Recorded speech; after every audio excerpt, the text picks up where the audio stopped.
आम्हाला पाण्याच्या बाटल्या घ्यायला आम्हाला हे भगवा बाजूला काढून ही बाटल्या घ्यावा लागते. काय म्हणता? पाण्याची बाटली घ्यायला मिळतंय म्हणजे हे दुर्दैव आहे. नितेश राणेंना आम्हाला हे सांगायचं, हे हिंदुत्व आहे का तुमचं?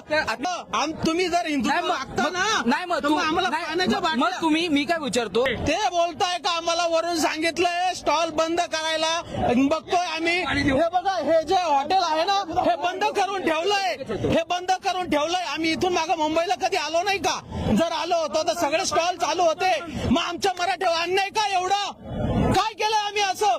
काय केलं? माझ्या बापाच माझ्या कधी पाणी प्यायलात आता आम्ही सकाळपासून इथं आलेलो आहे. सकाळपासून पाण्याच्या बॉटल शोधतोय, आम्हाला पाण्याची बॉटल भेटत नाहीये. हे दुर्दैव आहे या बीजेपी सरकारचं. काय करतंय इथं? आणखी गोष्ट आहे, काल जे या क्षेत्रातले जे कॅफे आणि हॉटेल्स होते हे मराठे गेल्यानंतर लॉक लावून घेण्यात आले.